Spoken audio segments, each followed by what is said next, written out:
দুই প্রকার নারীদের রোজা আল্লাহ কখনোই কবুল করবেন না। এরা সারাদিন না খেয়ে কষ্ট করে রোজা রাখবে, বিনিময়ে আল্লাহ পাক তাদেরকে কোনো প্রতিদান দিবেন না। মেয়েরা কিন্তু পুরুষের তুলনায় বেশি রোজা রাখে, মেয়েরা পুরুষের তুলনায় বেশি নামাজ পড়ে, ধর্মের দিক থেকে মেয়েরা কিন্তু পুরুষের দিক থেকে অনেক আগায় আছে। কিন্তু শুধুমাত্র সঠিক তরিকাটা না জানার কারণে, সামান্য ছোট্ট ছোট্ট ভুল হওয়ার কারণে তাদের সব আমলগুলো বরবাদ হয়ে যাচ্ছে। এজন্য নবী বুখারীর বর্ণনায় বলছেন, উরিতুন নারা ফাইদা আকতারু আহলিহা নিসাউ ইয়াকফুর, আমি অধিকাংশ নারীদের স্থান দেখেছি জাহান্নামে, অধিকাংশ নারীরা জাহান্নামে চলে গেছে। দুই প্রকার নারীদের রোজা কবুল হয় না। তার মধ্যে প্রথম নম্বর, এক নম্বরে নবীজি বলেন, যারা স্বামীর অবাধ্য স্ত্রী, ওয়ায়াকফুরনাল আশিরা, যারা স্বামীর অবাধ্য স্ত্রী, এদের উপরে আল্লাহ পাকের লানত থাকে সর্বসময়, নবীজির লানত থাকে, ফেরেশতাদের লানত থাকে।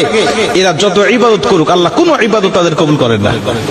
নবীজি সাল্লাল্লাহু আলাইহি ওয়াসাল্লাম বলেন, যাদের উপরে নারাজ রয়েছে স্বামী বৈধ কারণে, এরা যখন কবরে যাবে, এরা যখন হাসরের মাঠে উঠবে, মিজানের পাল্লায় যখন তাদের আমলনামাটা মাপ দেওয়া হবে, দেখা হবে একদম জিরো, তাদের কোনো আমলনামাটা আল্লাহ পাক কবুল করেন নাই, অথচ পাহাড় সমপরিমাণ সওয়াব তার ইনকাম করেছিল। স্বামীর অবাধ্য হওয়ার কারণে নবীজি সাল্লাল্লাহু আলাইহি ওয়াসাল্লাম বলেন, কোন স্বামী যদি স্ত্রীকে একান্তভাবে পেতে চায়, কিন্তু স্ত্রী যদি তার স্বামীর ডাকে সাড়া না দেয়, আল্লাহ পাক সারা রাত ফেরেশতারা তার উপরে লানত করতে থাকে, আল্লাহ পাক লানত করতে থাকে। এজন্য স্বামীর কথা শুনতে হবে। নবীজি বলছে স্বামীর গুরুত্ব কত বেশি যদি কোনো মেয়ে জানতো। আর আমি নবীজি যদি আল্লাহর পরে কাউকে সেজদা দেওয়া জায়েজ হতো, বলে দিতাম প্রতিটা স্ত্রীকে তার স্বামীকে যেন সেজদা দেয়। মুসলমান ভাইরা আমার, দুই নম্বরে নবীজি সাল্লাল্লাহু আলাইহি ওয়াসাল্লাম বলেন, ওই সমস্ত নারীদের কোনো ইবাদত আল্লাহর দরবারে কবুল হয় না যেই সমস্ত স্ত্রীরা, যেই সমস্ত মেয়েরা বেপরদায় চলাফেরা করে।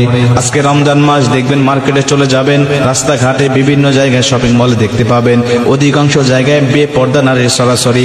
বেপর্দা নারী নিজে গুনাহ করে, তার দিকে যে পুরুষ তারায় তাকায় তারও অগণিত গুনাহ উঠতে থাকে।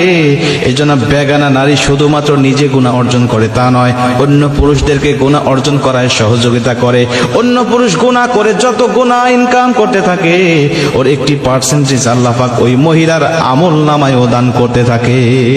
বেপরদা নারী যারা, এদেরকে দেখে অন্য পুরুষের রোজা হালকা হবে, অন্য পুরুষের আমল নষ্ট হবে, অন্য পুরুষের চরিত্র নষ্ট হবে।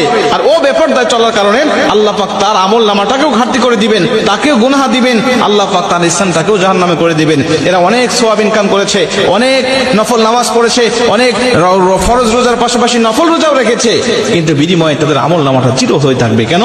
সে নিজে বেপরদায় চলাফেরা করেছে, নিজে গুনাহ করেছে এবং অন্যকে গুনাহ অর্জন করাতে সে সহযোগিতা করেছে। এই জন্য আমি আপনাদেরকে অনুরোধ করব, যারা মহিলারা আমার আলোচনা শুনছেন, আপনারা অবশ্যই এই দুইটা বদ অভ্যাস যদি আপনার মধ্যে থেকে থাকে, আপনি বদ অভ্যাসগুলো পরিত্যাগ করেন। আশা করা যায় সারাদিন আপনি না খেয়ে কষ্ট করে রোজা রাখতেছেন, এই রোজাটা আল্লাহ পাক অবশ্যই আপনার কবুল করবেন। কিন্তু যদি এই অভ্যাসগুলো থেকে থাকে, নবীজির হাদিস অনুযায়ী শুধু সারাদিন না খেয়ে কষ্ট করতেছেন, বিনিময়ে